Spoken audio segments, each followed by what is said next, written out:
All right, good morning. Good morning, everyone. Good morning, colleagues, and good morning, our very distinguished guests and speakers. I think the number is building 55. Progressively, we are having the numbers. Thanks everybody for joining us. I think it's for me. I think it's a straightforward um, comment or perspective I would like to share because we are moving to a realm where regulation is taking a different perspective. And the necessity for us as business persons or business owners to align ourselves to the context of this regulation, not from the perspective of um, checking the boxes, but from the perspective of responsible business conduct or ethics, as we probably might also call it. I think that is the realm that the whole concept is moving to. And for many of us that are aware, 2 or 3 years ago, if I'm not mistaken, the ILO made safety, health and safety, one of the core conventions of the International Labour Organization, which actually changed the whole coloration about how we deal with issue of safety, our perception or perspective to safety, and how we also operationalize key elements, not only in the Nigerian law, but the global perspective on what we should do concerning health and safety. So this is probably one of our interventions so that we get all our members, we get them, we upscale their knowledge, we expose the risk they face so that they will be in a position to actually prepare to mitigate those risks when they come. Regulation will continue to be stringent, and the application of many things that we have taken for granted over time, the application and the demand by the ministry and other sundry agencies on our compliance to those issues will continue to increase, even as we move into the middle of 2026 and beyond. So once again, I want to thank you for joining us. Peradventure, anyone that should be on this call, you have an HR friend, you have an OSH expert that you think should be on this call to glean from the knowledge and perspective of our speakers, please kindly reach out to them, even as the number continue to increase. So once again, thank you all for joining us, and my special regards to our speakers. Thank you very much for supporting this cause, and thank you even as we continue to deepen our engagement and deepen our partnership. Thank you. Dami, back to you. Thank you so much. Thank you very much, DJ, for your welcome address. Thank you so much. We really appreciate. Okay, thank you so much. Mr. Webb, please can you display the agenda for today?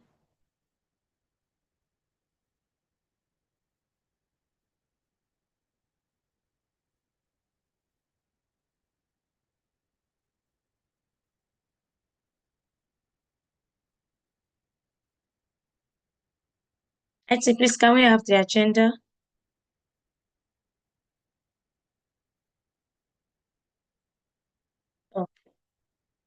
Okay, thank you very much. Okay, thank you so much, sir and Ma. We don't want to waste most of our time, so we are moving forward quickly.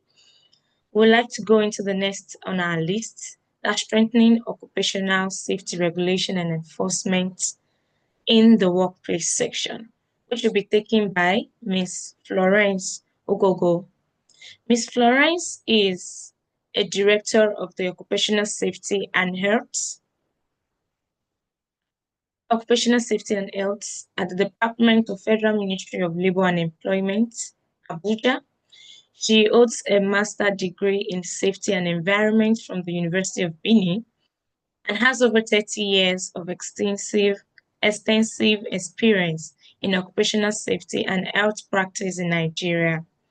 She previously served as the head of the Migrant Resource Center, where she made significant contributions to the labor migration initiatives. Throughout her career, she has led numerous programs focused on workplace hazard prevention and implementation of HIV workplace policies. Working in collaboration with the International Labour Organization, as director, she provides strategic leadership and oversight for occupational safety and health policies and programs nationwide, promoting safety, healthy, and compliant work environments across Nigeria. And in recognition of her outstanding contribution to health and safety administration, she has received several awards in the field. Madam Florence hails from Open Local Government area of Delta State. She's married with children and enjoys reading in her leisure time. Please, with our show of hands and our reaction buttons, can we welcome Madam Florence Howe? Ma'am, you have the floor. Thank you for joining us, ma'am.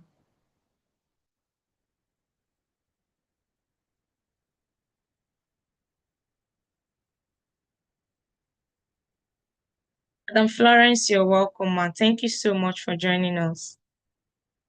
You have the floor, ma'am.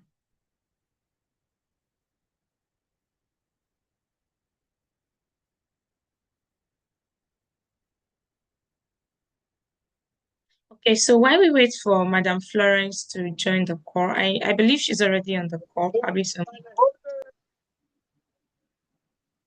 Madam Florence, are you with us? Okay, so while we wait, okay, she's on the call. Good morning, Madam Florence.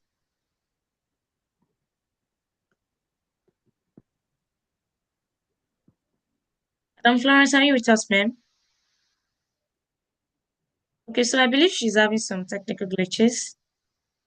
Uh, just before she comes online, I just want us to please mute our mics. Please let's have all mics muted as we wait for our network to be restored.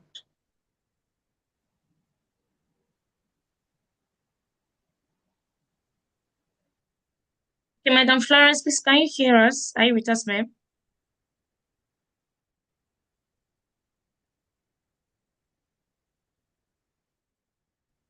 Okay, so while we wait for her, can we just write in the chat box what your expectation for today's knowledge sharing is, what you like to know better?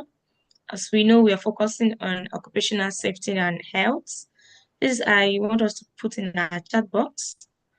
What exactly is our expectation for today's knowledge sharing sections? So we can drop in the chat box.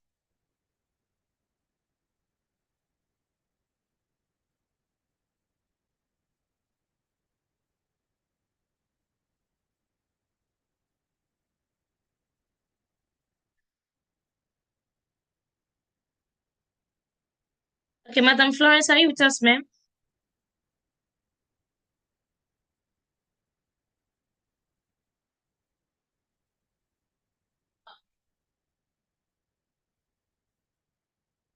Okay, please, I'm still expecting our expectation in the chat box.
Okay.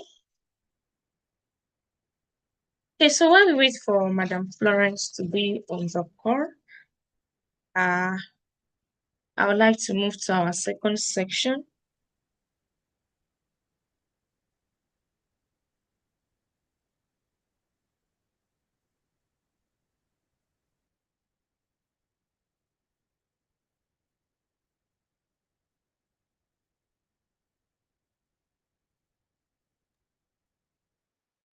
Okay, Madam Florence, are you with us, ma'am? Can you hear us now?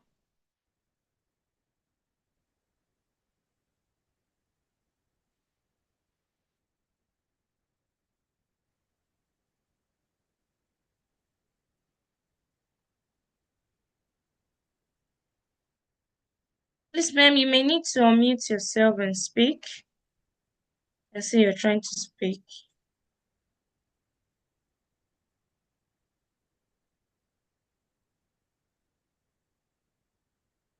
Please, Madam Florence, you can unmute and speak.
Apologies, Hanma. I believe she's having network glitches. Okay, while we wait for her, I will just read out some of the upcoming. I will just read out some of the upcoming programs that we have. We have our Building Sustainable Business, which will be holding on the 8th of May 2026. Practical steps for MSMEs to achieve ESG compliance with the NECA ILO guide.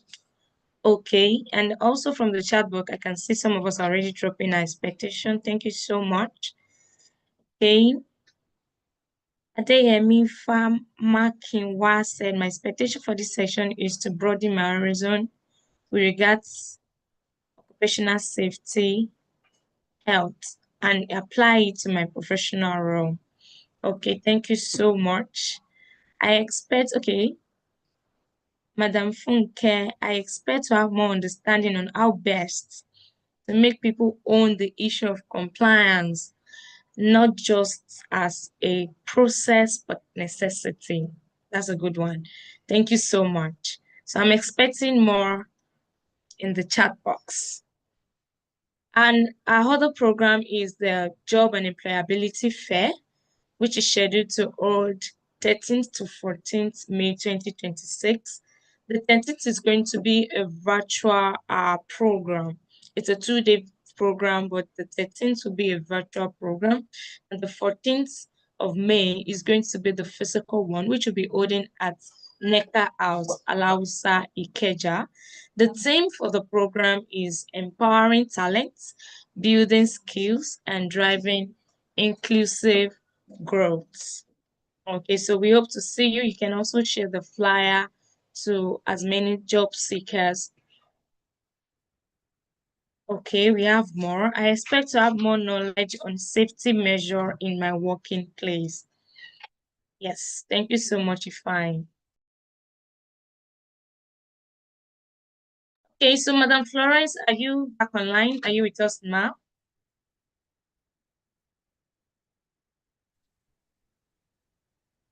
Hello, can you hear me? Oh, yes, great. We can hear you perfectly. You're welcome, ma'am. Yeah. Good morning, everyone online. Thank you for this opportunity to connect and let's rub our mind together. I hope at the end of the lecture or the program will be able to have a way forward in terms of safety in Nigeria. Thank you. The topic I will be speaking about is from compliance to commitment, building sustainable safety culture at work. We are looking at it from the perspective of the Federal Ministry of Labor and Employment, the Occupational Safety and Health Department, uh, to achieve this. And that cannot be effective if the awareness or the rate of compliance remain as it is today.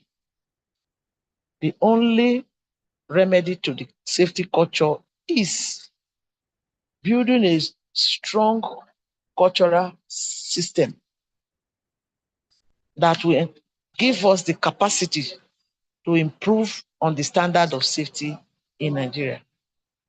Most of us can agree that if we look at it transparently, the compliance rate to safety in Nigeria is very, very low. We are all partners in the field. We are all partners in progress. We are partners in safety culture building.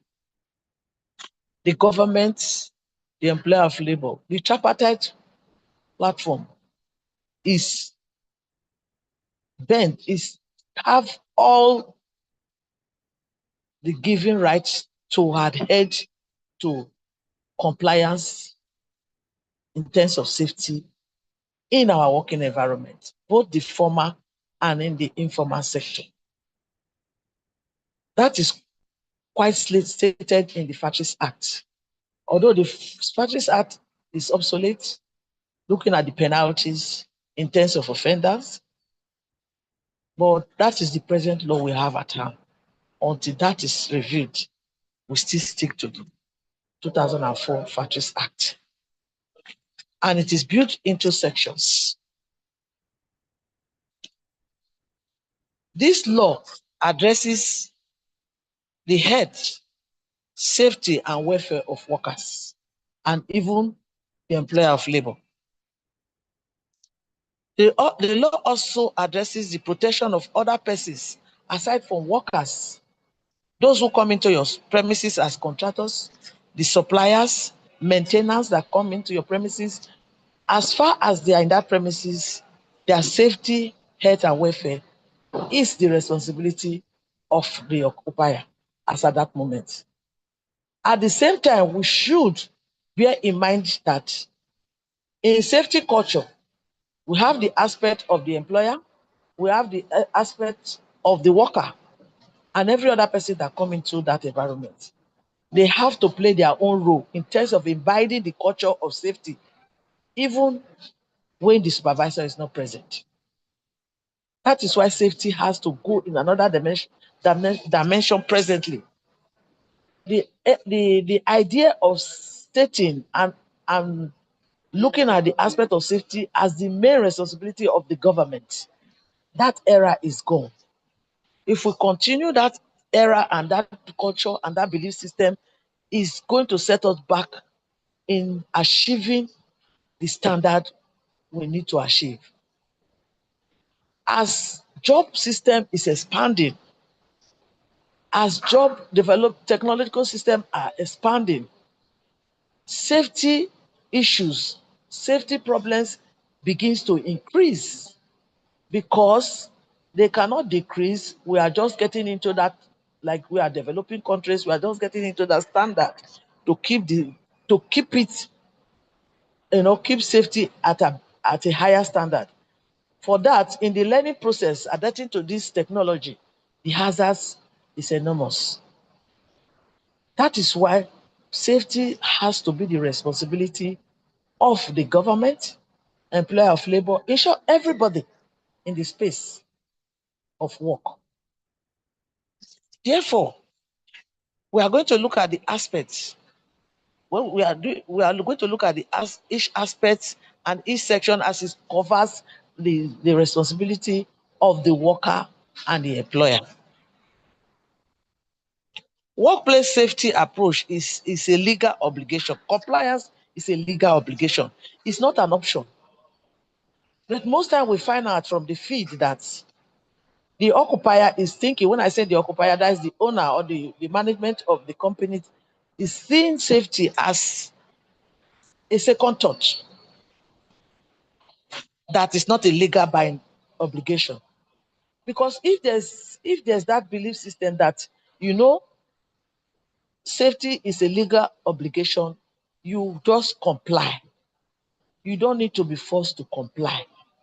But the present situation we have now is that we force the occupier and the workers to comply, which is not supposed to be.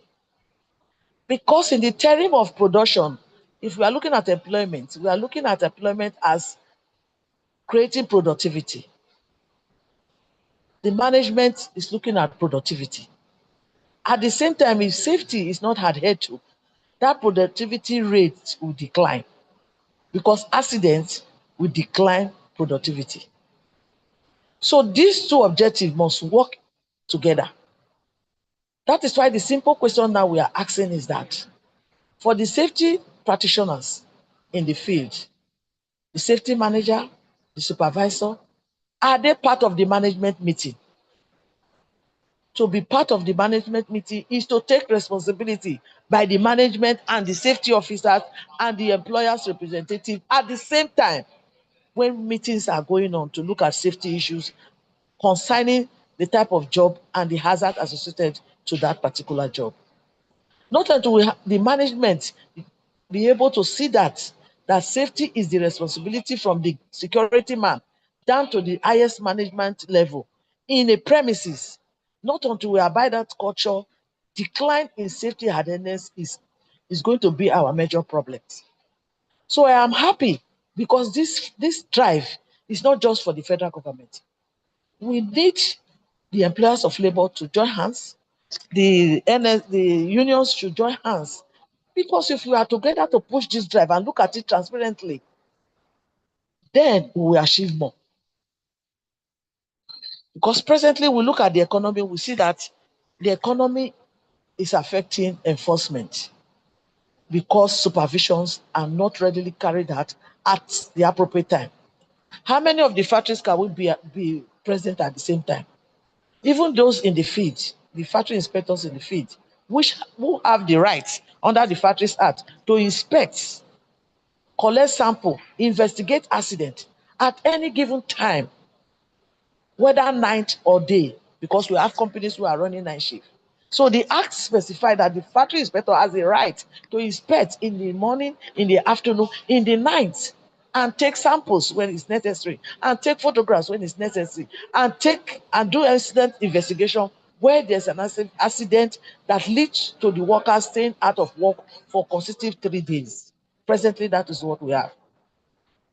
So with that in mind, you see that the occupier or the owner or the workers don't see the factory inspector as a threat. We are co-partners in progress to move safety forward. We are not wish hunting. We know what the economy is. We know you came in to invest so that you can make profits. We agree. That's your profit we are trying to guide for you. We are trying to protect the fact that you should have less accident and have higher productivity. How do we do that? If you look at the Factory Act in enforcement, we have the stages of enforcement, which every employer of labor should know.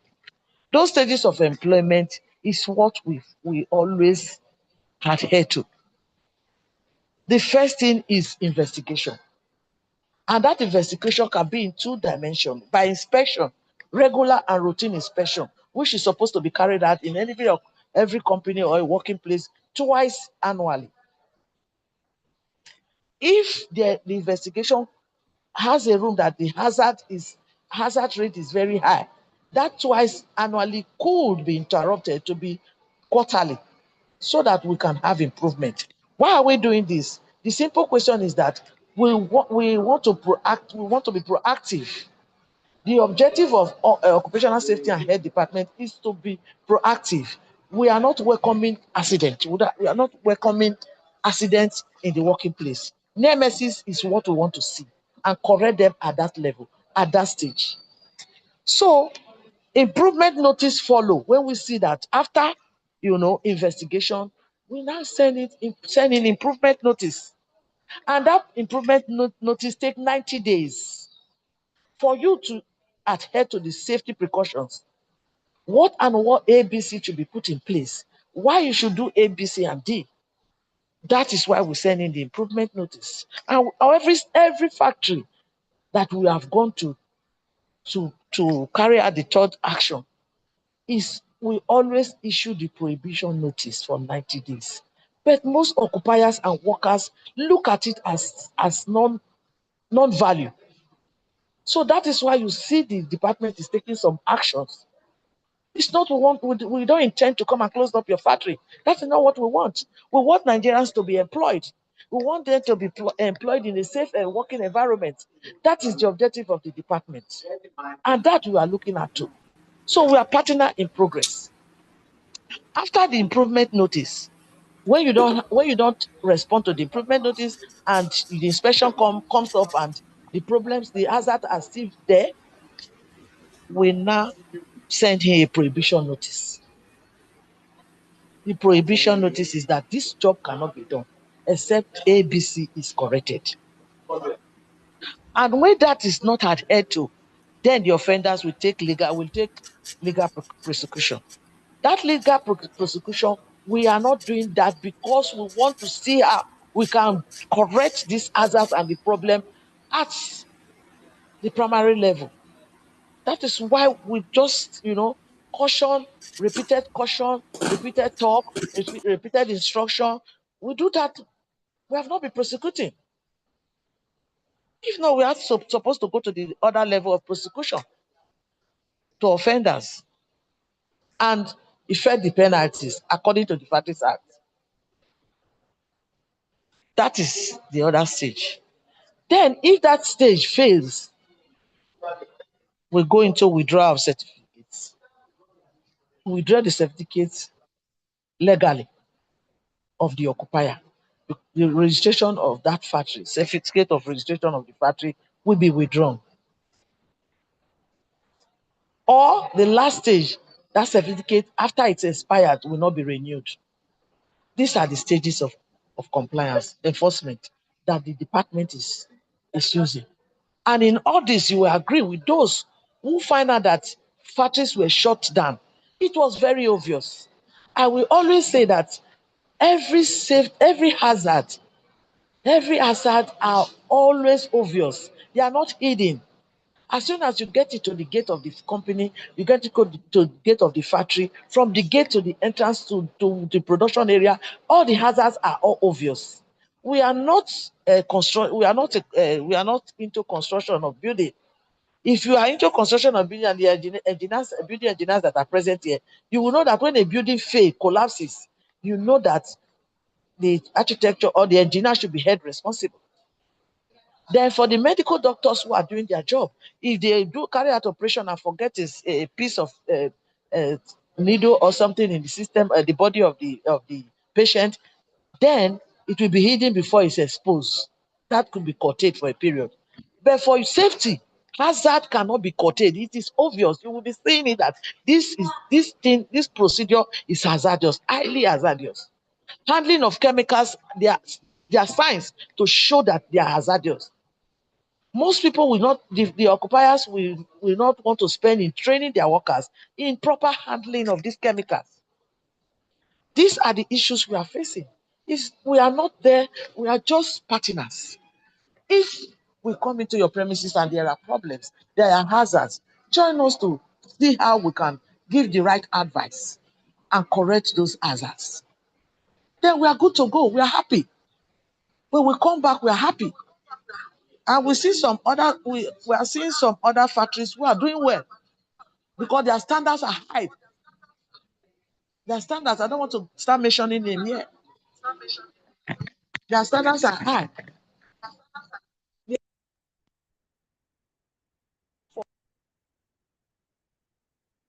To start reporting about. So if everybody can keep to the fact that safety is a primary objective of every occupier or everybody that comes to do business in Nigeria, then the department will be relaxed. I will be happy to encourage that. So these are the issues that most occupiers just think the factory inspector is just there to fulfill all righteousness. No, we are just trying to tolerate the situation and see how we can cope so that we can be able to keep the standard, world standard, because the conventions have been ratified. They have been ratified in Nigeria. So if Convention 155 is ratified, then we should keep to it, which is standard. So these are the things we are looking at. I cannot take much of your time, but the lecture will be circulated, maybe passed to your email, so that you can have a glance of the, yeah. So where I want to emphasize, I want to really emphasize safety culture. Yes, safety culture, shared safety culture. What is safety culture? Values, beliefs, practice regarding safety. The key element to that is leadership commitment. That's what I'm using. The key elements are leadership commitment, employee participation, accountability, continuous improvement. When we are talking about accountability, we are talking about the employer and the employee. They have their own role. They have every area that they are accountable in terms of safety culture. The employer has to provide all the necessary safety means to protect the worker. The worker has to make use of those trainings that they are giving to them to be able to guide themselves from hazard and harm and accidents. So we are all accountable when it comes to safety. So why are we talking about safety culture? Just to reduce accidents and fatalities, improve productivity, which is the main objective, enhance organizational reputation, because those companies companies who are violating the law of safety, they are pulling down their personality. I don't know how to say it, or their reputations, because when you get there, they know actually that these machines are highly hazardous. The protective gadgets are removed. Nothing to caution, no cautions. So they know. And those are bringing down their reputation. If we say we want to publish such situations, the occupier will not like that. Then we have the Madam right Florence. Yes. Madam Florence. Yes, can you hear me? Yes, ma'am. I think you have two devices. You might want to reduce the volume of one. I think because The we are. network is bad. It's not even. The Okay. network is very bad. Can you get me now? Yes, it's just the echo. So if you have two devices, you might want to mute down one so that we That's can what hear we you do. better. That's what Yes. we try to do, because so that it will not break down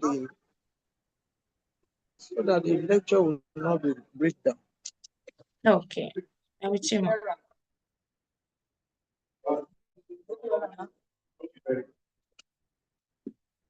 Can you hear me now? Yes, ma'am, we can hear you. Okay. So I said that the reputation of the occupier is at stake.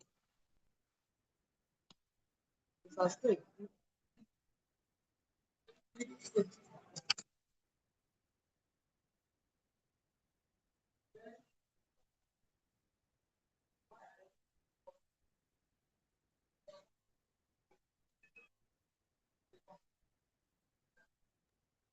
Hello, are you with us?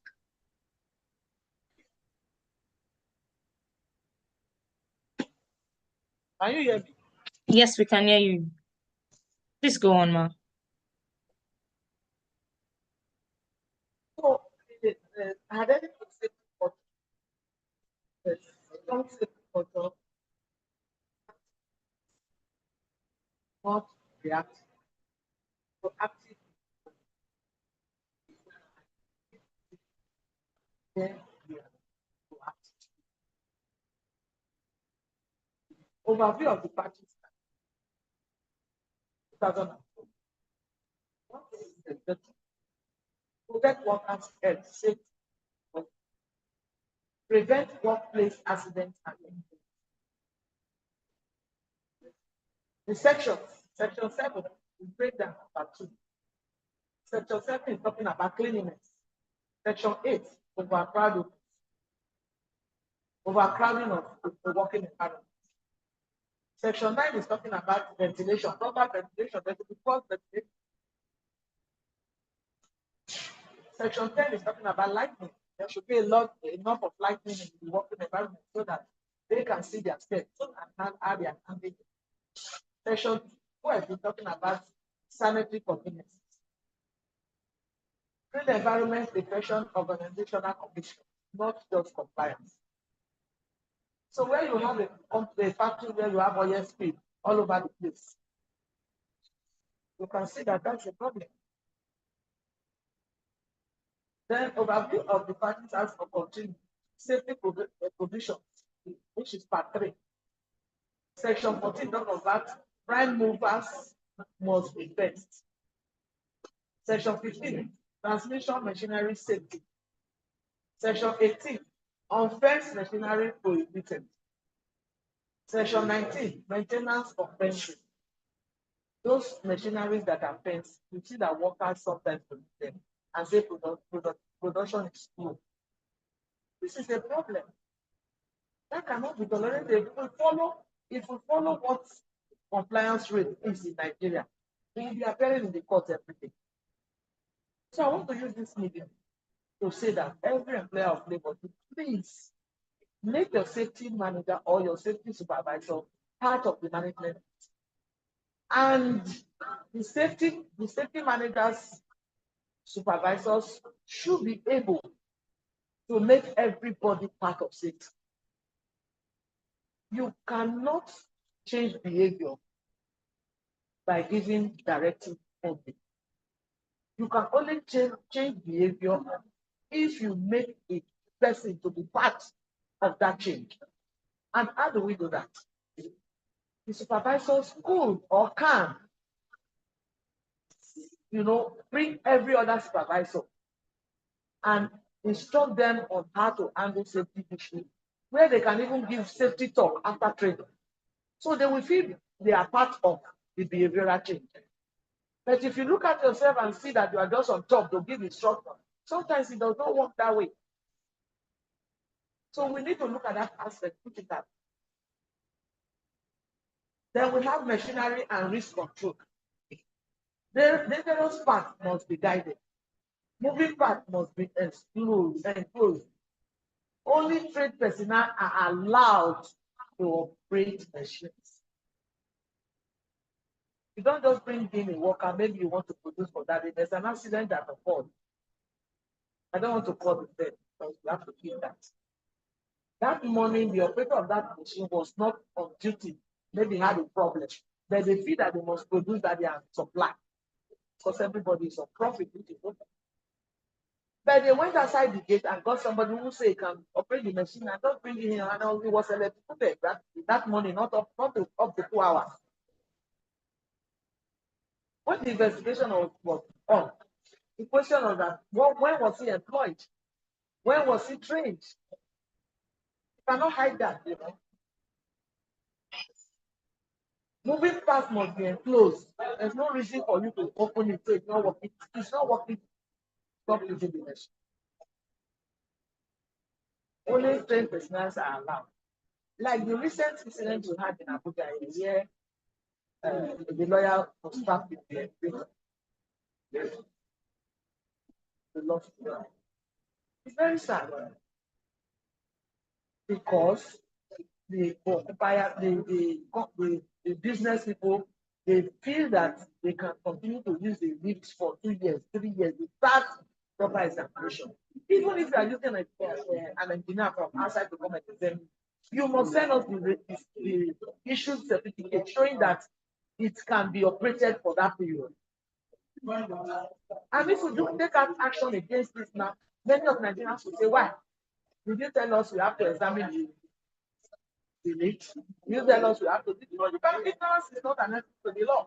The law is there. The parties that is in the website. You can look at it anywhere.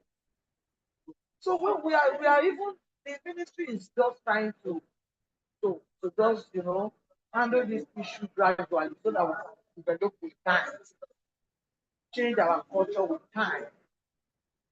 Enforcement is not the end result.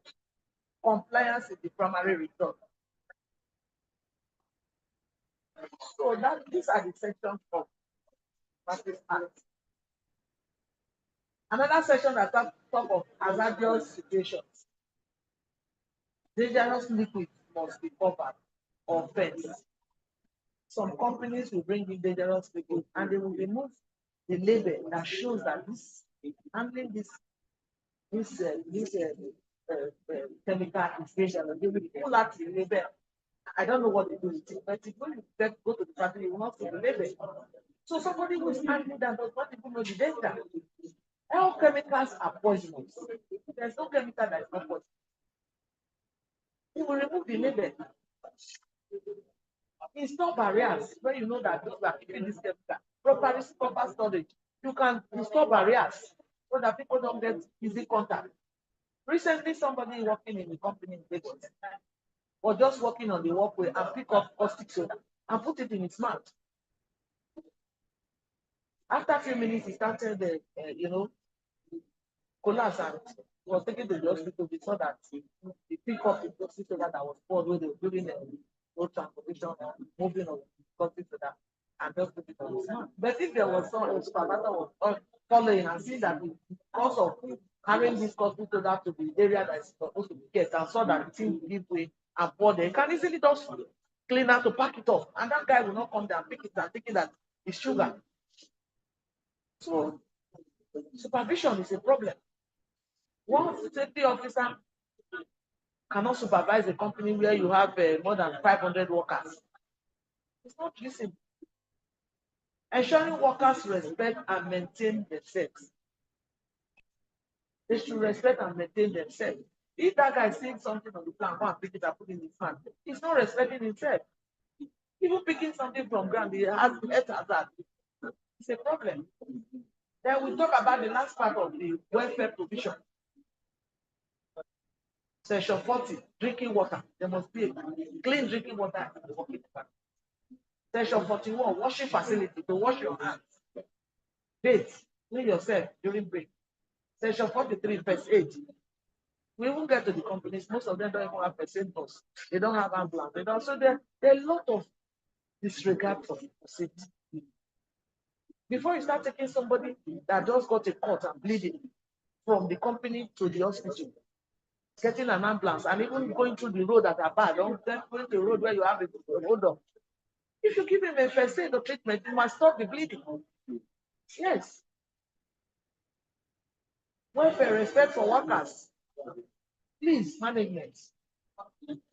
I know the economy is down, there is going. Please consider the welfare of the workers so that productivity will be high. Then PPE is the last in all stages of safety. PPE is the last. Personal protective equipment is the last. And most things we have observed in the production field is that the safety equipment are not adequate to the hazards that are involved in that line of production. They are not adequate. You just think that you just get somebody an overall and that person is serving a safety jacket. What of it is handling caustic soda? There must be a plastic apron to cover the front side of that worker. Then if you are stopping in an area where there is oil spill, you must be a rubber boot to avoid slip. So we must get the right PPE for the right problem, the right hazardous situation.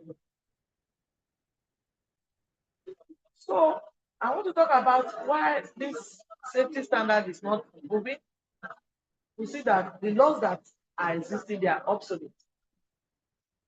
For enforcement, that's why you are there for us. We cannot see it all.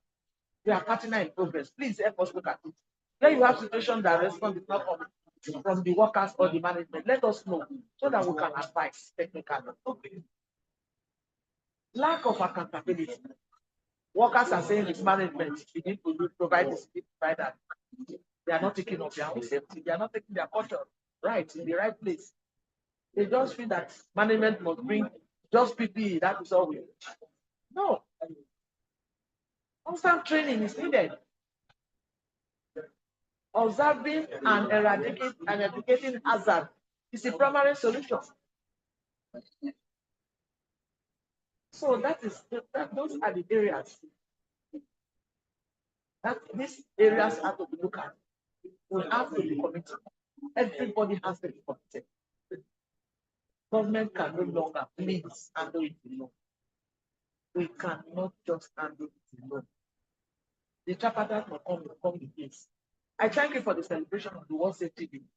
Although we didn't get support where we are supposed to get support, but at the same time, it was smart. And because everybody will feel that government should go and do it, government should do it alone. It's a means of advocacy, but we are remembering those who lost their life because of war. That is the objective of observing World Safety Day. It's not for ceremony, not for party. So that we can do some other training or do some other pep talk or safety that people can adhere to. So those are the areas. Like areas that we have to look into is leadership commitment, continuous training, open communication. Let the worker be able to come and tell you, oh God, this machine is giving way. Let him not be afraid that by tomorrow they will sack him because he came to complain that this machine is not working properly. For the worker, you have to save your life first because life has no duplicate. If you are working in an environment that is highly hazardous and you have told the management to improve the hazardous situation and they refuse to do that, why not think of your head first? I know we all need money. We all need salary. Recognition of safe behavior. When the worker do well, the management should recognize them. When the management do well, the worker should be able to congratulate management. Make them realize that they are doing well.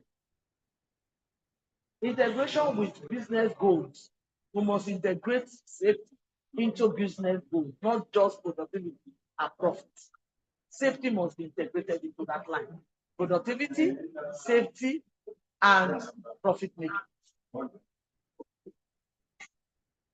So in process of doing this, how do we record our progress in terms of compliance? Safety KIPs for management. Then we have to record issues like near misses, how many accidents occurred with that period, what are the fatalities and all that. Record them. KPIs. Near misses reported to the system immediately. Regular audits. I know it's expensive, but regular audit can save costs. Behavioral safety programs can organize them. The Ministry of Labor is there to pass the knowledge in the 36 states, including FCT. Our officers are there because we train them, so they cannot always give safety talk, safety training for free, even the National Industrial Safety Council, and do that.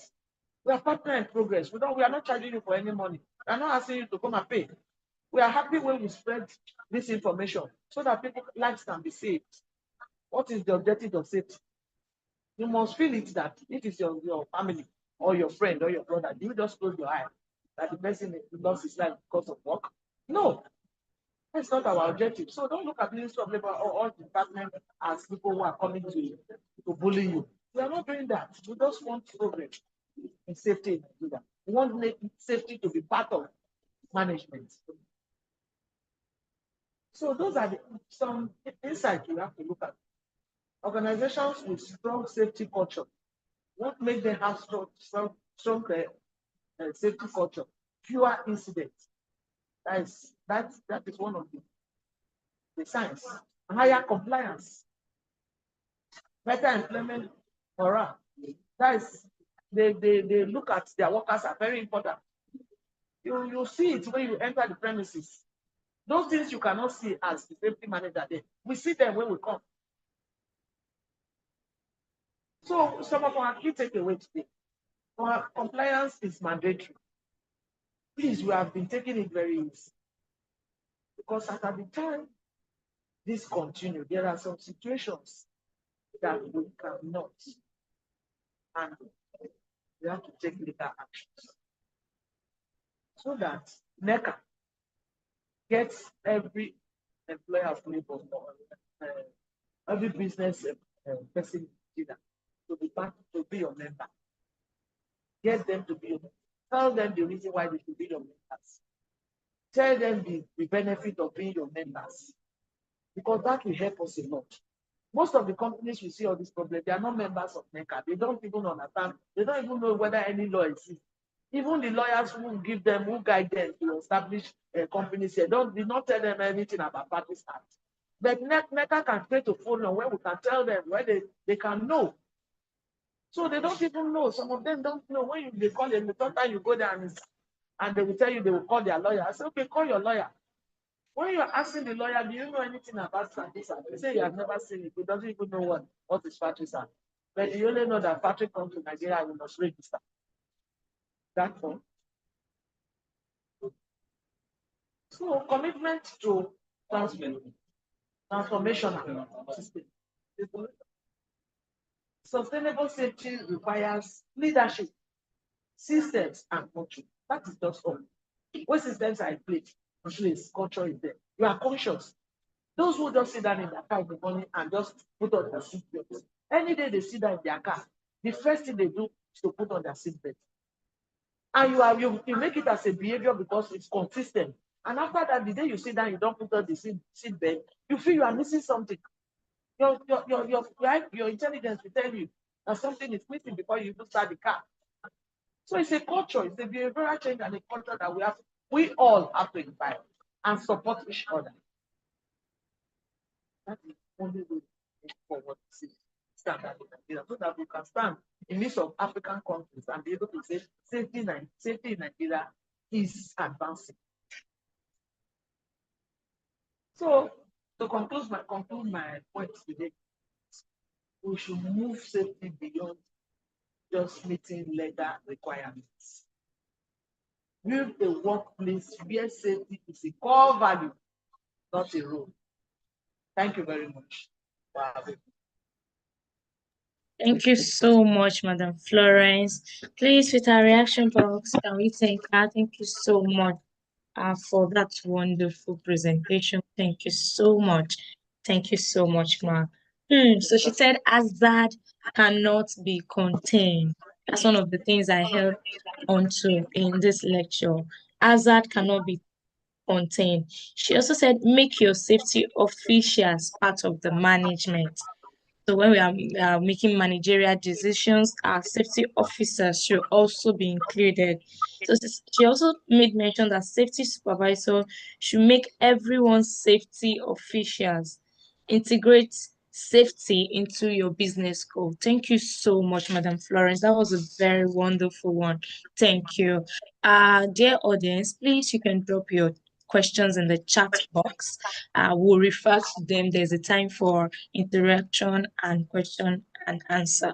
Thank you so much once again for that wonderful presentation. Thank you so much. Moving on quickly so that we don't waste time. We are going to the second section, which is the building sustainable safety cultures at work.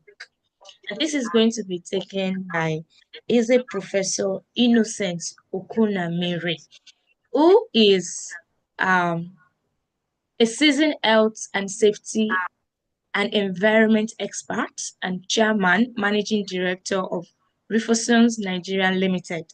with extensive experience across public service, corporate practice, and consultancy. He holds qualifications from the University of South Bank, London, a PhD in International Safety Management, and is a professor of safety management and engineering. He is also widely certified in industrial safety, risk management, and occupational health. He began his career as a public health inspector, later serving as a federal inspector of factories before joining Guinness Nigerian PLC, where he worked as corporate safety manager for 20 years. I believe I'm supposed to be seeing some emojis. He is a pioneer manager of Nigerian Institute of Safety Professionals, NSIP. He served as Secretary General President and its first registrar. He also led the National Industrial Safety Council of Nigeria and was part of a UN committee that reviewed Nigeria's Factories and Workmen Compensation Act. He has consulted for many organizations, including Guinness Nigerian PLC, UBA, Lafarge, and international bureaus leading numerous safety audits nationwide. He is a member of several international professional bodies. He is a traditional ruler, Ezendigo Ifo LGA, a Knight of Saint Mulumba, and is married with children. Please, with our show of hands and our reaction buttons, let's make welcome Professor Eze Innocent Okunamere. You're welcome on board, sir. Thank you so much. It's nice having you. Over to you, Professor. Thank you very much, Damilola. Happy to be here and to be invited to discuss this all important topic, from compliance to commitment and building sustainable safety cultures at work. It's a great thing, at least for Nigerian workers, to be discussing this particular topic, because the Factories Act, as the name sounds, always talked about compliance, and many sectors were not included in that act. So we are advocating for a proper review that will carry every worker along. So safety, we always say in Nigeria, is everyone's business. Of course, that is true. And that means no single person or department or law can create a safe workplace alone.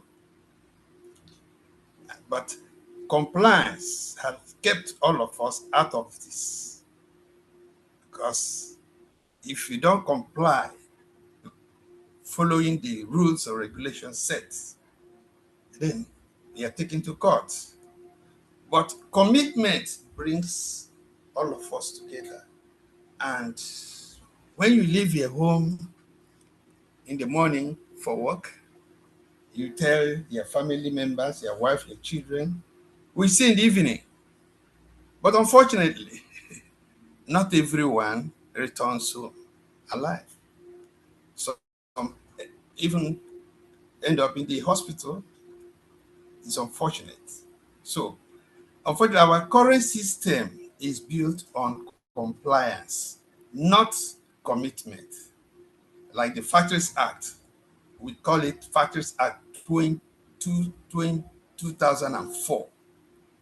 But in the real sense, it is Factories Act 1987, which had been always renamed without proper updating.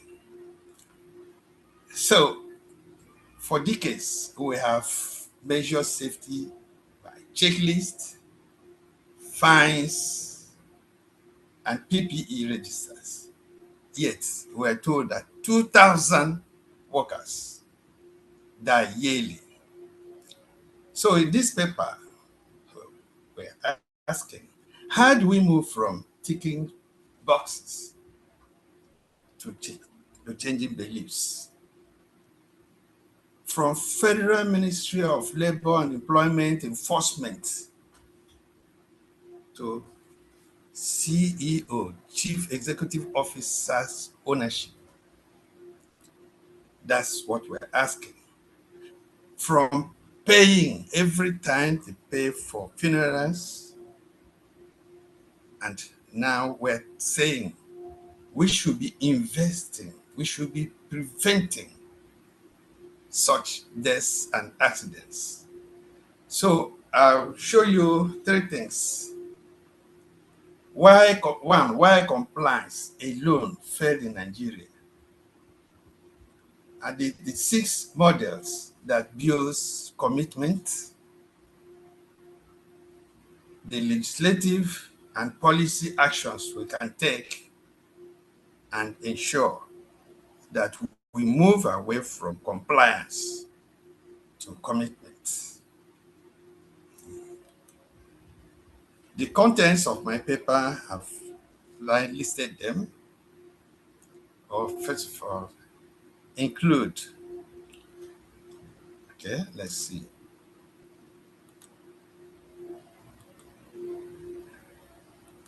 Include compliance. We'll be discussing compliance in detail, and it's defined here as doing safety because we are obeying a rule. We are obeying regulations.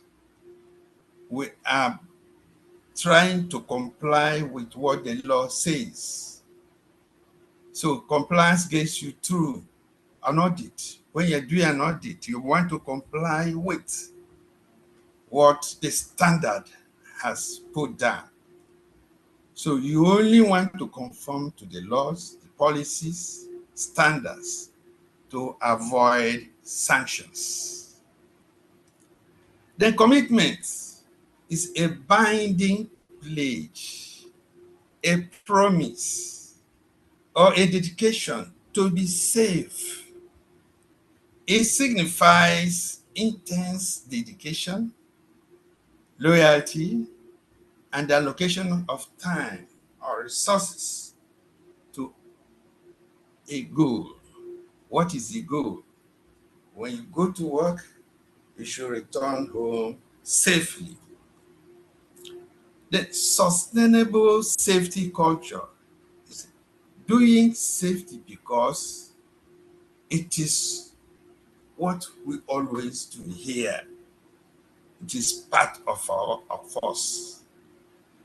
A sustainable safety culture ensures safety is not what we do when someone is watching us. And like he said, you are in a bottling hall, and it's demanded you must protect your eyes, and you are given a pair of glasses or safety goggles. Then when the supervisor goes away, you remove your pair of safety goggles. Why?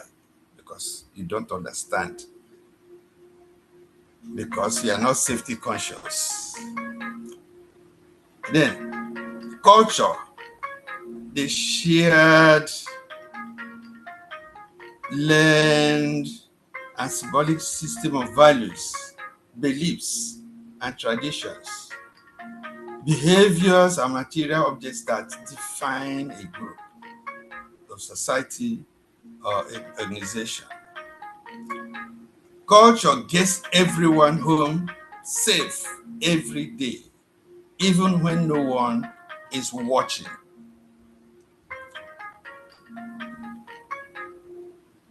Then sustainable means it survives pressure. That's okay. Like now we're in a very hard economic environment or condition. And I understand some companies who are not safety conscious have started downsizing or forgetting, neglecting safety procedure they had in place. And they have even started removing safety officers, which is unfortunate. So sustainability is achieved only when safety becomes embedded in operational routines and social norms, independent of supervision or regulatory pressure. Then at work, note the, the sustainable safety culture at work, not in factories as we are practicing now. Work is any place where people perform tasks for pay, purpose, or production. All we're saying is, if you are working, you deserve to be safe. You deserve to return home safely. You deserve to meet your family. That's why our commitment must be at work. Everywhere work happens. Now, let's look at the framework for a sustainable safety culture. If we want to achieve a sustainable safety culture, what do we do? One, visible leadership commitment. This culture must flow from the top. You visit most companies, safety is regarded as junior staff affair. No. So the chief executive of the company must show example. He must lead by example. And moreover, it's always known that we learn from our top people. What they do, you do. If it is required that you must wear your PPE in this workshop, and the CEO enters the workshop without his PPE, he's not showing a good example. He's not committed to safety issues. So please, if the CEO or chief executive cuts corners, the culture is dead there. Two, employee ownership and involvement. We're advocating that people support what they help create. So if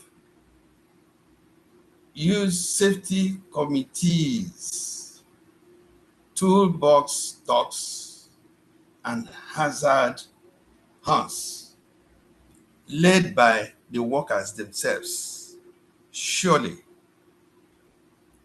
you are getting somewhere. And give stop work authority to everyone, every worker, from cleaner to even CEO, with no victimizations. The third framework is systems that make safety easy. If safe behavior is hard, it won't happen. Simplify permits we use, make PPE comfortable and accessible. If we are providing PPE and you provide the type that will hurt the wearer, the worker, of course, surely there will be resistance.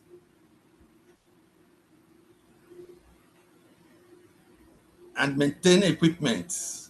All the equipment you use for production, for everything must be properly maintained. Integrate safety into standard operating procedures, not as a separate document. And number four, just and learning culture.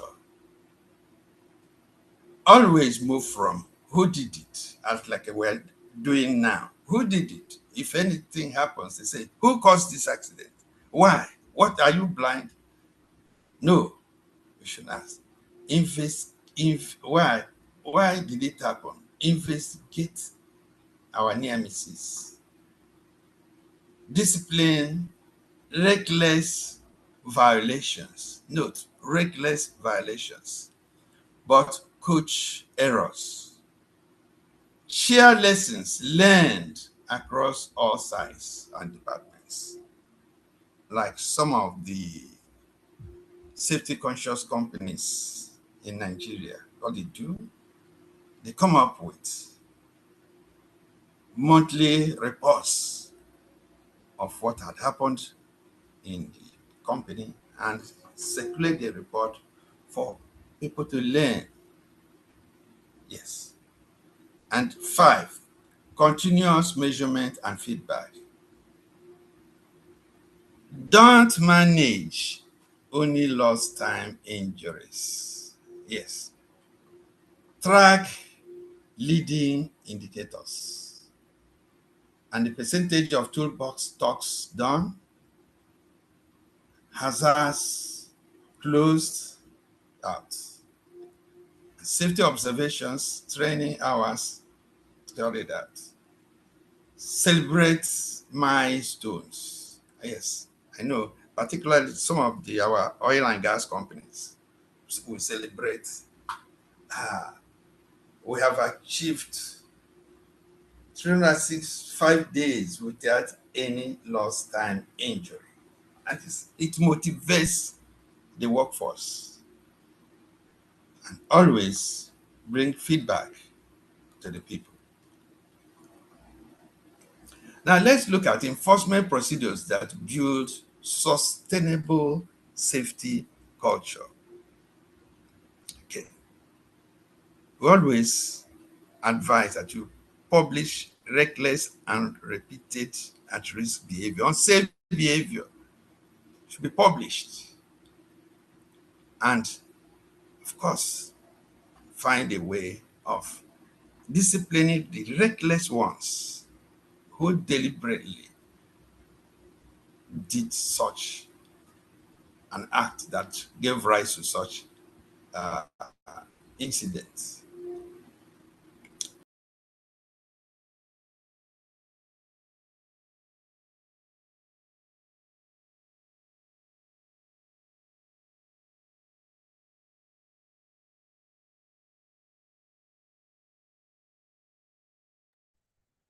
Hello, sir. Are you with us? We can hear you, sir.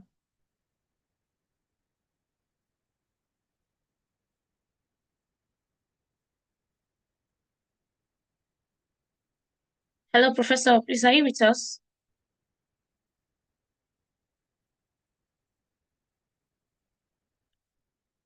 Oh, Professor, please, you can unmute and speak.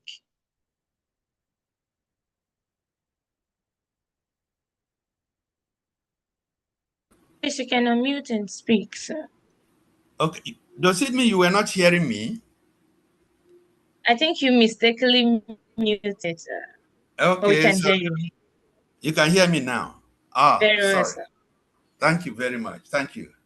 So all I'm saying is that we have procedures that will help us build sustainable safety culture. And we said, 1, publish reckless and repeated unsafe behaviors. 2, no discipline for reporting your own mistakes or near misses. Don't discipline staff who when they discover hazards, you punish them for doing so. No, it's not good. Be consistent in what we do. Timely. Any delay does not show you are serious. A staff discovers some unsafe condition somewhere and reports. Let's say broken ladder, and he reports. Then it's watching you, the supervisor, or even the CEO, how long it's going to take you to put that in order. If it takes you the longer time, you are not showing a very good example. Once it's reported, you take action, and that is motivation. Proportional match punishment to risk. So always, if you want to punish any staff, any worker who turned out to be reckless, of course, you should be humane enough. And then what you must enforce includes energy. No work on live equipment without lost lotto, without lotto, lockout, tag out.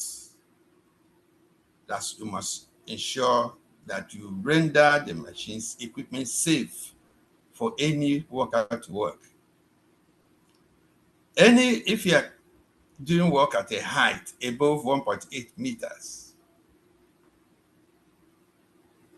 you must use harness. Confined space entry requires gas test, permit, and attendance. Drugs, alcohol in any workplace should not be allowed on site. And no bypassing of safety devices like guards,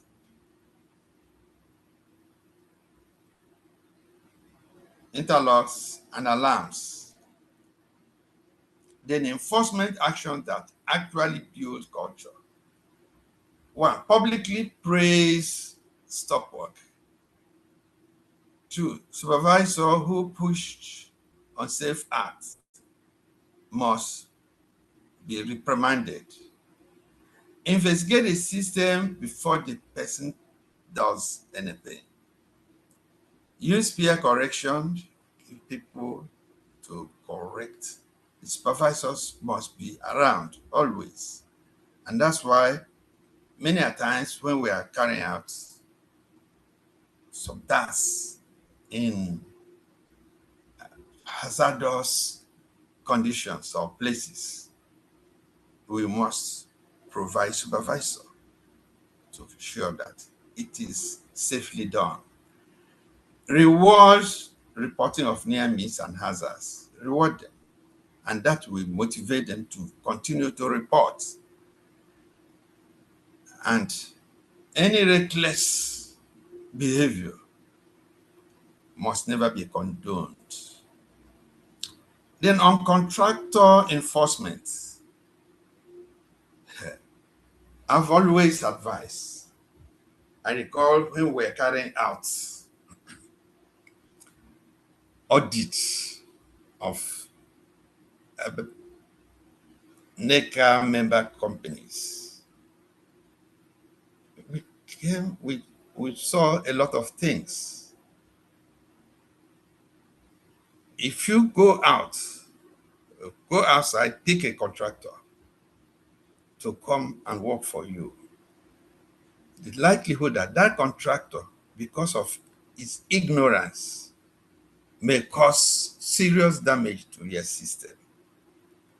So we have always advised that you make proper selection, test them, and make sure they qualified for the job in your company. The contract clause must include, yes, if you perform any unsafe act, you must be either removed from site or disciplined. Always have the rules in your company must also apply. That those safety rules in your company must also apply to the contractors you bring in. Because once you have allowed your contractor, even visitors, to come into your premises, anything that happened to him or her, you are liable. Joint discipline. We don't want a situation where contractors' staff will be behaving anyhow they like. No. they must be obedient to the rules of the company. And where that does not happen, you blacklist the contractor and make sure you share that report to other sites you have. And we are now looking at how we move from compliance to sustainable safety culture. Stage journey. Where are you now? Of course, you always ask when we want to, in safety, whenever we want to discuss or talk safety, we say, where are we now? Yes. And that will assist you to know where you will be after the program. So we use what we call Hudson's ladder to locate our site. Then one, start from pathological. This is where you have a site, a company where everybody exhibits abnormal, unhealthy behavior.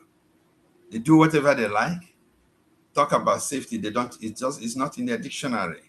Start from there. Then, since we are trying to ensure that we are committed to safety, then the next stage is pathological. The next stage is reactive. Reactive is something you know that this ladder is faulty. And if anybody should use it, that person will surely sustain or fall from the height. You leave it, and the staff uses it and sustains injury. That's the time you will now remember to repair it. And that's like even most of our governments, that's what they do. Every year, fire in a public building, in the market, and so on, every year. And once that happens, you see one government official coming to say, yes, we're going to train, we're going to provide firefighting equipment. We waited until it happened before you now start to do something. That is not good. Then the next day is calculative. Yes. Oh, let us draw standard operating procedures. Let's provide PPE. But if this is not properly handled, well, it may result to something. At times we use shortcuts if targets to be achieved. It's not good. Then next one be proactive. Yes, hazards are reported. Actions are taken. Leaders then ask questions what to do. And then the final stage, generative, like ability to originate something new. Yeah. A junior staff will ask, like for example, there was a case of a staff who was in the bottling hall. Let me use that as an example. And the supervisor went to him and said, why are you not wearing your safety goggles? The staff, a union staff, asked him, but Oga, you are not wearing your own safety goggles. Are my eyes more precious than yours? Yes. So you can see the staff is safety conscious, but the supervisor forgot his duty, what to do. So that the moves that break compliance and build culture. Leaders first, show visible commitment. MD and plant manager must do weekly safety work with their PPE, not when you are asking staff to wear their PPE. You yourself will forget to wear your PPE. You are not showing good example. Start every production meeting with safety moments. It's called safety. And every meeting short must feature safety must feature in the agenda. Stop work publicly for safety despite shouts of hurry. Now, if at times the job production's on and maybe someone, your customer, is in a hurry to carry his, and he said, it should not bypass safety measures. And then finally, fund. This is very important. There are areas you visit and they talk about safety, but there's no budget for safety. And it's and something has to be fixed, and fund is required. And you say there is no fund. You are not showing example. So no budget will kill the trust we have in you. Then how government can assist organizations to institute safety culture in Nigeria?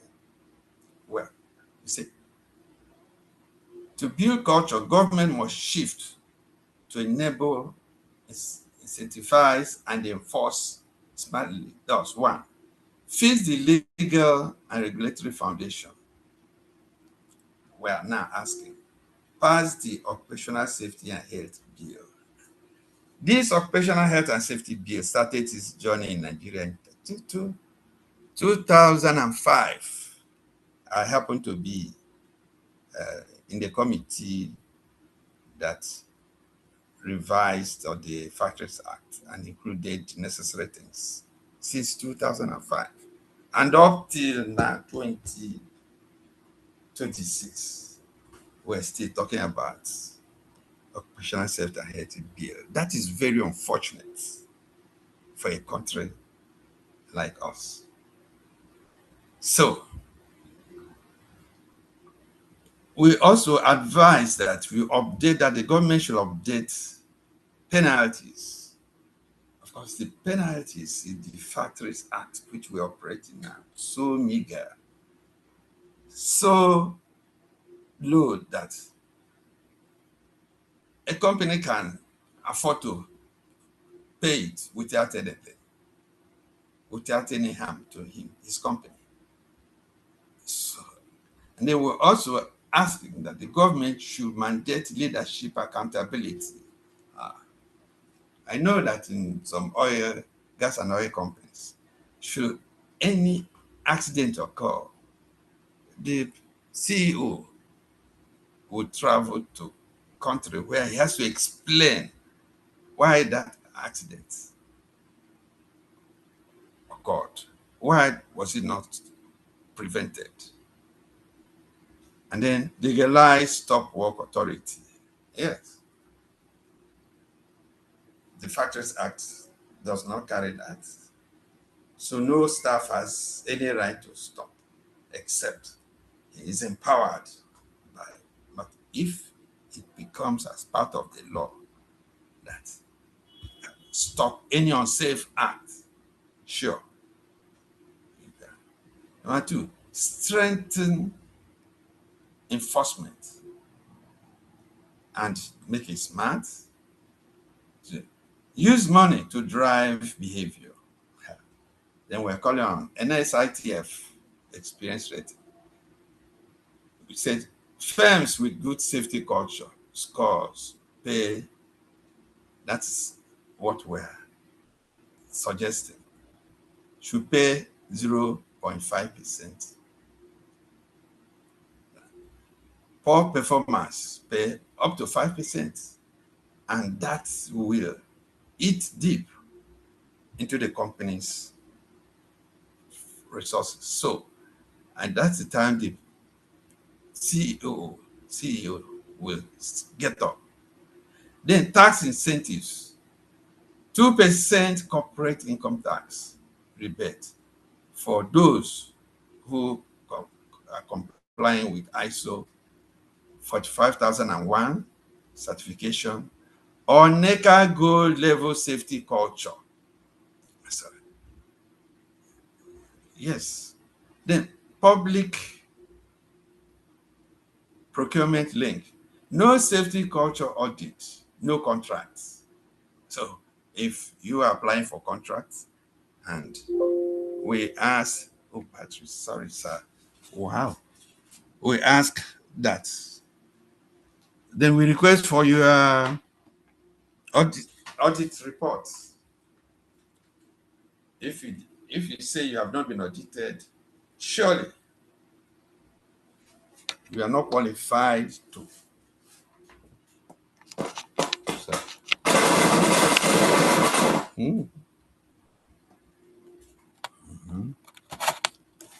sorry. Just 1 minute. Let me put this down.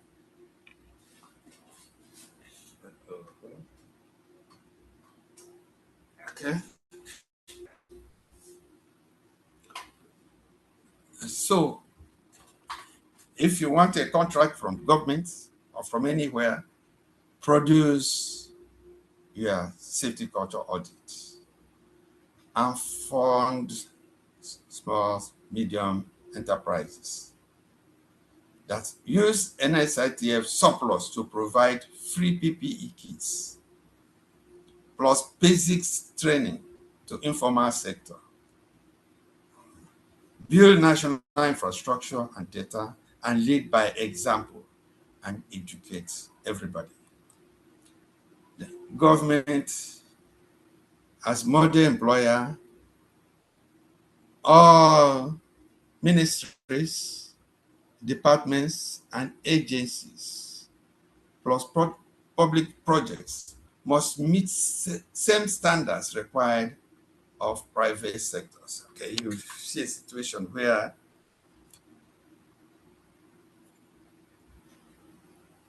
you visit other establishments and try to enforce safety behaviors. But your own, in the government ministry, is different. We don't want that. Every sector, including government, must abide by its system. There should be national campaigns, safety campaigns, all over. We must enjoy it. And integrate this into education and train the enforcers. We must train the enforcers. Where are the enforcers? Factory inspectors. Train them. Times some of them are not trained, and we are giving them an assignment to go and inspect what. Of course, you can only give what you have. What you don't have, you cannot give.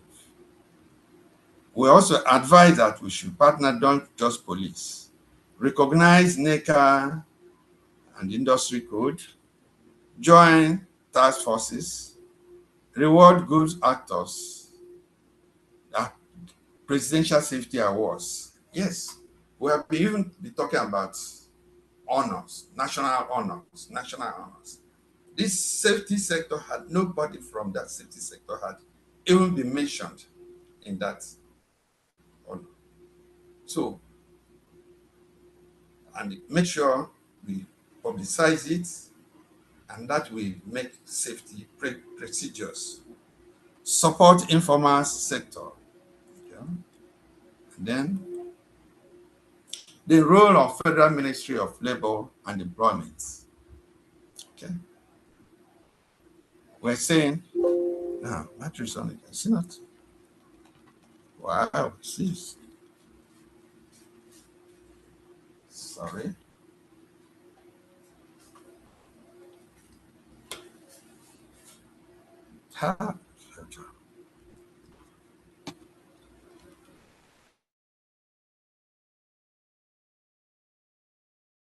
of Federal Ministry of Labor and Employment as a legislator, the ministry must act as legislator, enforcer,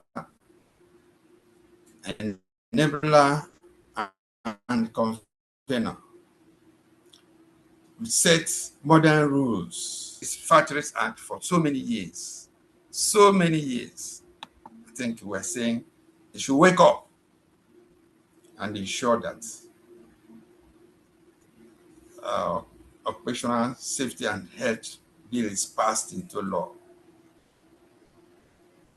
Okay. See. Okay, so then the ministry endorse experience rating, recognize NECA code. There must be joint task force with NECA and the NICITF, since the ministry's job is to create the conditions where we are not having a safety culture, where we don't, if you don't have safety culture, it becomes impossible for us and unacceptable. Role of NICITF. NICITF presently seen as the people who pay compensation after accidents. But unfortunately, globally, workers' compensation boards are the key drivers of prevention. So what we are saying that the NICITF should shift from pay for injury to prevent injury. It can transform safety culture across Nigeria if it does things like this. When NSITF premiums or tax bills or contract wins and public reputation, all depends on safety culture. If all this depend on safety culture, the chief executive officers will build it without you asking for it. Use money, experience rating, and incentive. Move to experience rating. Currently, all firms pay 1% of payroll regardless of safety record. And then that is where it is bad. We are saying that those companies that are safety conscious should pay less than that 1%. While some reckless companies in Nigeria should pay up to 5%. And that's the time a dramatic change will take place. The premium rebates, we're saying give 10 to 20% cash rebates to firms that achieve NECA Gold level or ISO 45001 certification. Fund prevention. Use 5 to 10% of annual contribution to subsidize safety training or supply PPE for industries and also for safety audits. If we make safety culture directly profitable, CEOs will pay more attention when insurance bills drops. Use data. Become the National Occupational Safety and Health Intelligent Hub and publish it. Target high-risk sectors. Target them and then publish them. Benchmark reports. Use expertise. Free advisory visits. Offer free one-day prevention to companies. Develop industry codes. Train people and make sure that workers return to work safely. Not providing money for funerals. Use influence and partner and advocate. Partner with NECA, saying NICITF will partner with NECA. There must be research, public campaigns, and then lobby with Federal Ministry of Labor and Employment and push so that he push for the Occupational Health and Safety Bill. Role of politicians and National Assembly, of course, say safety is everyone's business, and therefore nobody is exempted. If the politicians, if they come in, sure, we'll move forward. We are now asking that National Assembly should pass the Occupational Health and Safety Bill. Then fixed penalties so that they deter. If, if, if the fine is up to 50 million for recklessness, that it will now touch the companies. Enable experience rating for NSITF. So amend the NSITF Act to allow 0.5% to 3% premium brands based on safety performance. Currently, it is 1% flat for those doing very well and those not doing very well, which is very sad. Approve budget for prevention. Yeah. The politicians, let's start with the president and the ministers, should make zero harm a presidential key point indicator for all ministries, departments, and so on, and must chair National Occupational Safety and Health Council quarterly. State governors must pass state occupational safety and health laws. Okay? Fund state safety centers for industries. Senators and reps should champion occupational health, safety and health bill in their committees. And the committee chairman and chairlady should demand safety audits before approving budgets for roads, finance, and so on. Okay. How NECA can assist its member companies to build a sustainable safety culture? NECA can assist its member companies to build a sustainable safety culture because NECA is the umbrella body for employers. It is uniquely positioned to move safety culture from individual company effort to industry-wide. No. And must ensure the following: set standards and share best practice, build capacity, subsidize safety training, train the trainer programs, ensure mentorship scheme, advocate and shape policy.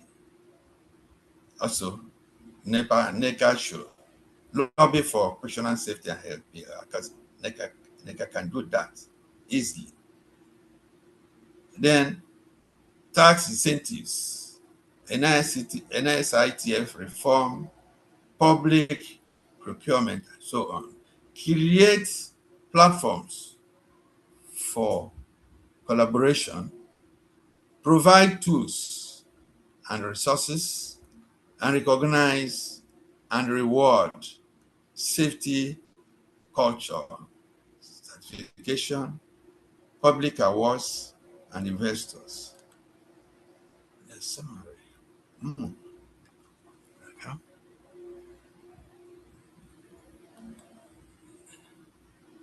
The role of NISP, of these professional bodies, of course, their duty is to ensure that those who serve us, that their members are competent to provide safety personnel to industries. Then it occurs to me that many industries default or where accidents occur severally. Check very well the personnel who serve as safety officers are quacks. So please, for us to ensure a sustainable safety culture, let us make sure that those we employ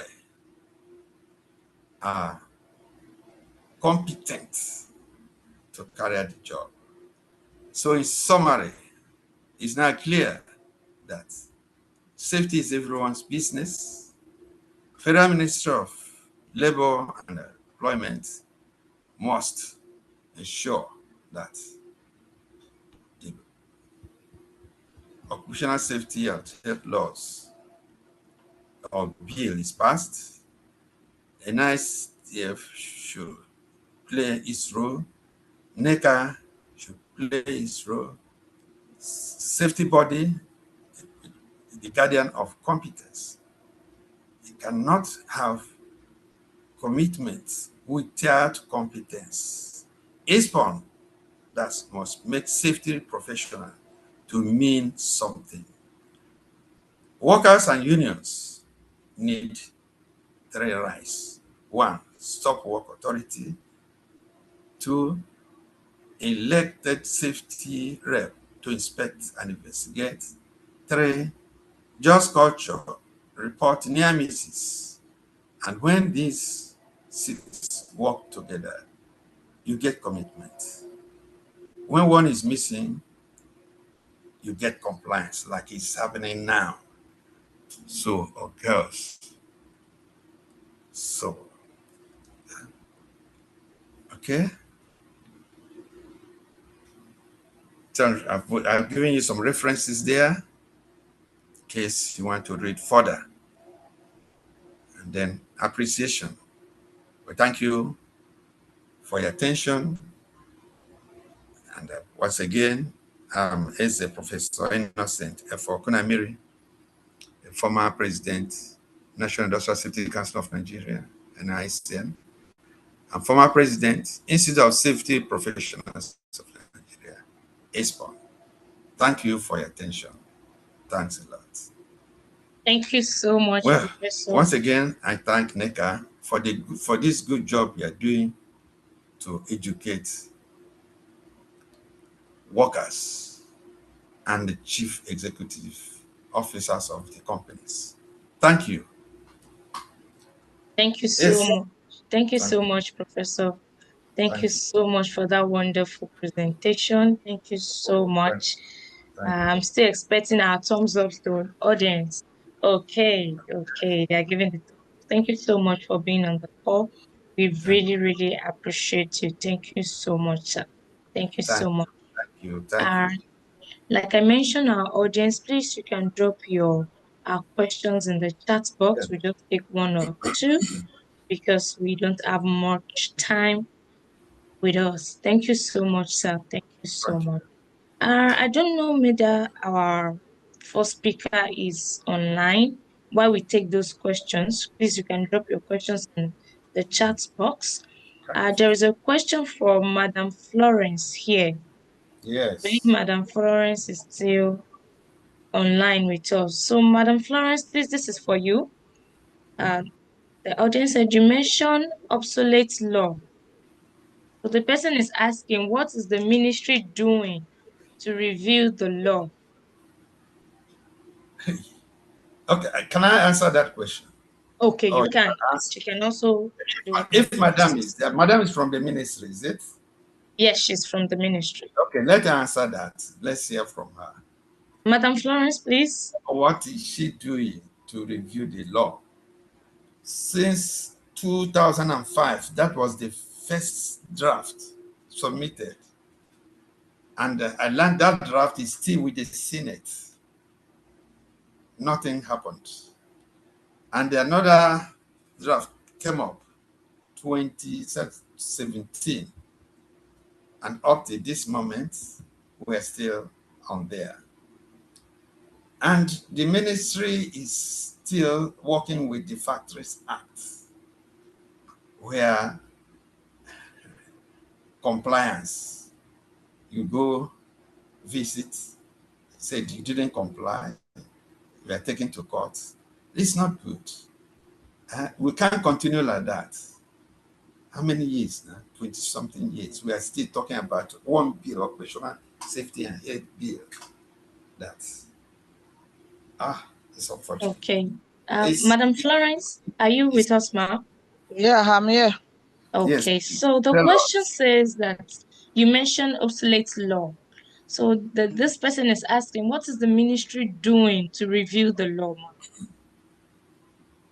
Well, we've been on this stage before I came on board. Yeah. And if you are current for 2025, 2024, 70% of the budget was released. And we were intending to look at the Factories Act. We were trying to look at it and review. 2025, there's no zero budget. This 2026, we are still expecting budget. Wow. So I will not want to just key on into that, but at the same time, we're trying to, the members of the safety committee were trying to repeal the act where they went into looking at the bill. Wow. So there was a series of meetings and we did all we can do.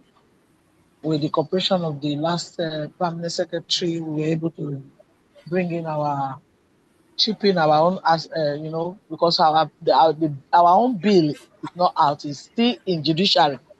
We couldn't get it out of judiciary due to this lack of the final stage. The final stage has to do with series of meetings for us to conclude for the tripartites to put in their last, let's be in one page. We couldn't do that for the past 2 years. So we're trying to do that. We couldn't do it before the House came in to look at their own, bring their own bill. At the initial stage, we were not involved, but I think that was an oversight. But at the stage we came in was the last stage for us to bring in our input, where we recommended, we made it compulsory that NECA must be there. And I think the representative was sent, and we brought in our own write-up on the areas that we feel there are gaps. If we are not on one page, then enforcement will be a problem. We just submitted that before they went on break the last time. They just resumed now. We have not gotten any message from them. But at the same time, the ministry is working so hard to see if we can finalize our own bill and bring that bill, and it will go a long way to bring the modern institutions that we see around because of the obsolete nature of the Factories Act. So being that is our Oga just spoke now. He's highly respected, and he has been a pillar to the department. And I think for the stages where we work with him for these years, he knows the problem, he knows the teaching problem, and he knows what we are going through.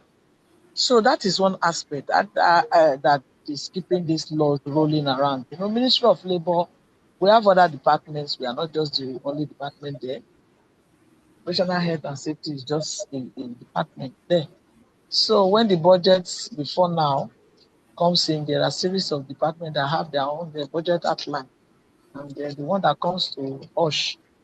Even enforcement, you can see that the factory inspectors at the field level, there's no project vehicle, no allowances being paid, no transport allowance. There are a lot of constraints, which you may not understand. Those are the things that is keeping us running around. It's not that we don't know what to do. We don't know the act is obsolete. We don't know this. It's just that the interest of the government should be what everybody to canvass for. Even the members of the House. The interest, because that was what I said when I met them the last time, that the interest of the people dying in the factory, having injured and the loss of productivity should be the primary objective. Should be not just generating revenue, should be the primary objective of the bill. And that will be accepted. You are making law for those people you are going to execute it. You are making the law for the people that will utilize the law. So if they are not part of it, you just make a law and you want us to enforce. There's going to be a lot of issues there. So that is the stage we are. That is why we are saying that apart from the obsolete nature of the law, safety has come to a stage, because when our elder consultant was speaking, I saw when he enumerated the role of the ministry. All he enumerated there in that role of the ministry are those are the accurate factors, the accurate facts. But do we have the resources to do that? Do we have the resources to really train these factory inspectors? Do we have the resources to get inspection vehicles?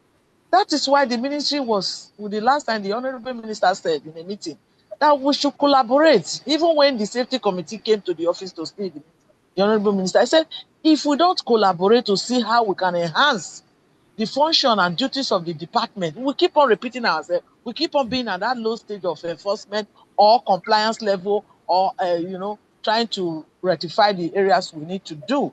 That is the basic truth. And I've seen that. I'm sorry to say, I've noticed that safety is just a little aspect of every Nigerian concern. Even the ordinary man talk of the government. So we have not got that interest here to say this safety is an issue that should be looked into properly and supported properly. Mm. Because every time you call for support to do one or two things, even campaign, we need to do campaign, series of campaign. We need to go, we need to talk. That's why I was so happy when I saw during the last safety World Safety Day, there are a lot of safety bodies that did a lot of campaign. I really appreciate it. I really appreciate it. The Mm. department really appreciate it, because we cannot be everywhere at the same time. There are many aspects of safety. Exactly. School safety, school safety. You can see the child that the bookshelf fell on in Port Harcourt and died. School safety is there. There are a lot of areas. We have the sky to operate. There's no clash for any safety body. So Mm. everybody brings in their own aspect and strengthening, campaign, strengthening information. Information is power. Knowledge is power. If the people know what it is, not to use sniper to wash or preserve fish, they will not do that. They might not know. All they know is that you can preserve it and they can sell it anytime. They might not have Exactly. the idea. Yes. So we are looking at it. Even if the ministry said collaboration for progress, according to the Honorable Minister, if we go out today to say, okay, Decca, we are going to do a campaign on handling of chemicals, hazardous chemicals, or handling of chemicals at home. We want to do campaign. This is the radio fees. Nobody will even reply the letter. So these are the things that we cannot be using you should pity us now. We cannot be using our salary to do everything. And if the So, budget is not coming, so please put your hand, do your own. Where you are doing your own, please help us. If you are, as NECA is doing this today, I'm very excited, very happy. We are going to reach a lot of people, a lot of persons, and we can run mind together the way forward. It's a good thing. It's a exactly, good ma'am. development, and we Exactly. praise them for that. We recognize it. Yes. So Thank this you is very a much, ma'am. yes. Thank you. Thank you. Thank you so much. If I can come in, I want to Yes, sir. ask, I Okay, want to sir. ask one question.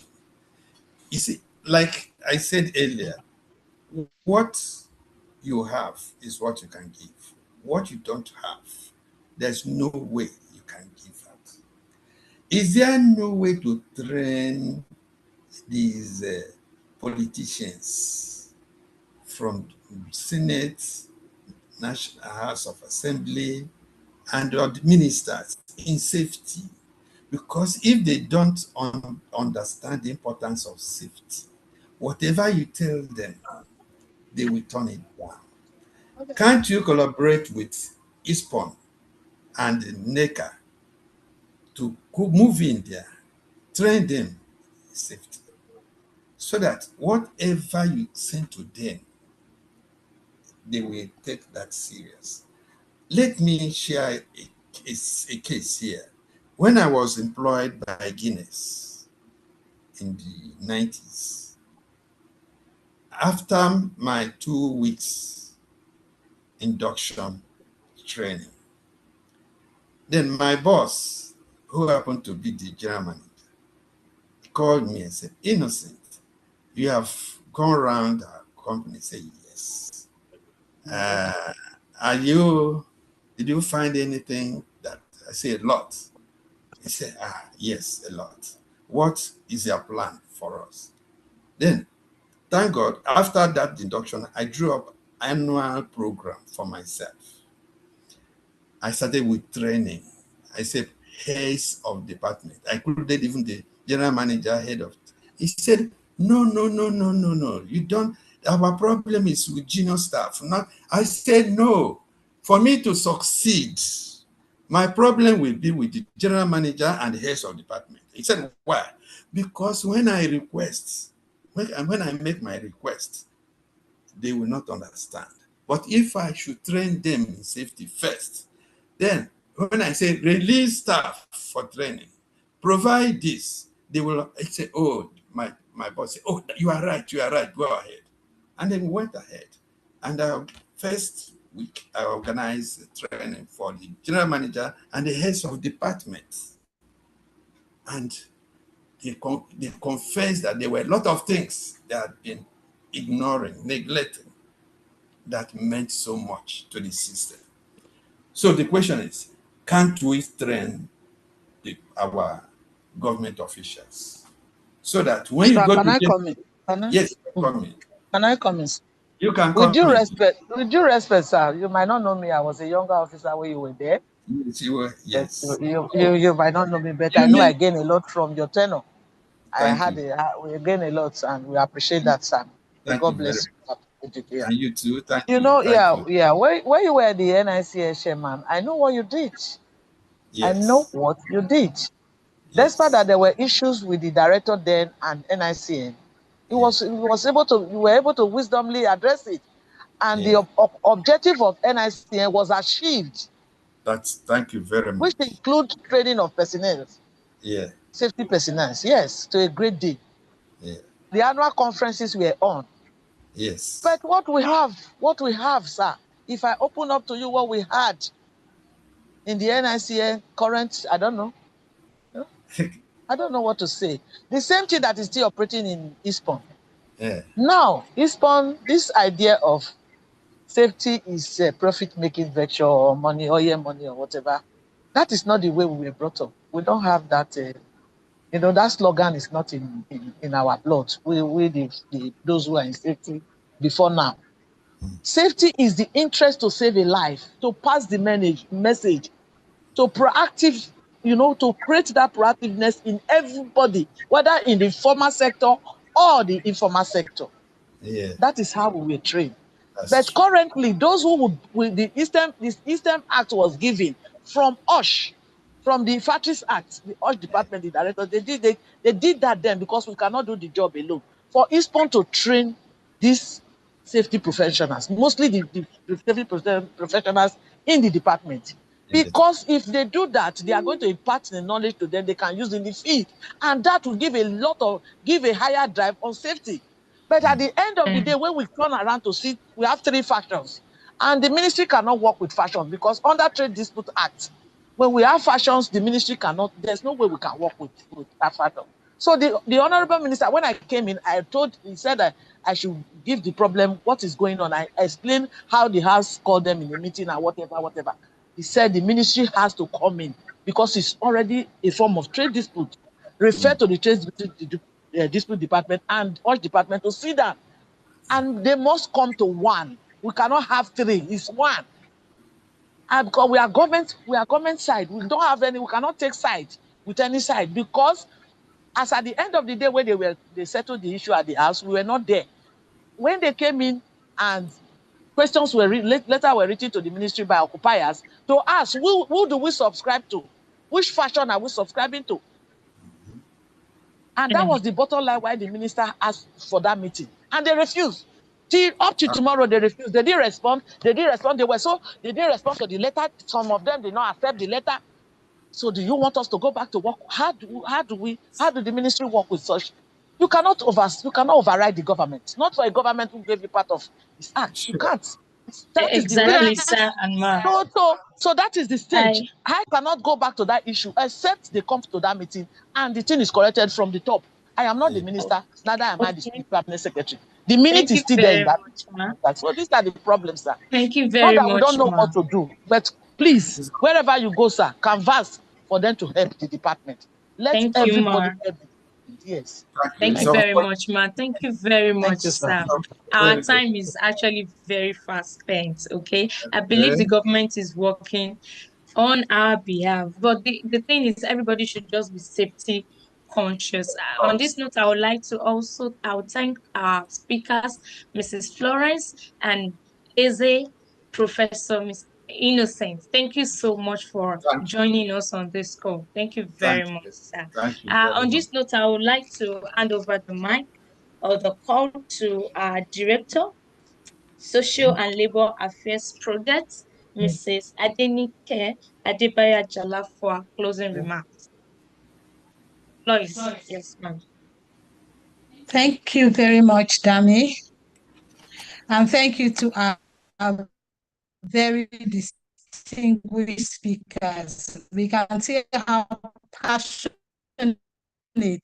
both of them are about this when the issue of safety is not the prominence that it deserves. We really appreciate you, sir. We thank you, Ma, for sharing your wealth of experience with us. We thank you for all the nuggets that you have shared with us and the need for all of us to continue to advocate to ensure that the laws are passed to reflect current issues, the fact that it is everybody's business, the fact that leadership plays a very key role in people are safety conscious. On our part as NECA, we are very much aligned with the fact that prevention is better than cure. We know that no amount of money can replace a finger or an arm that is lost in the course of work. And that is one of the reasons why we have also been working with the ministry as well as NSITF to recognize, to carry out audits of factories and then nationally recognize them. You will notice that before the program started, we showed some pictures where we recognized organizations that had been very, very much in front of ensuring safety compliance. We'll continue to do that. It's a work in progress, and that everyone, we also continue to advocate that everyone has a role to play. Even our homes, people work from home now.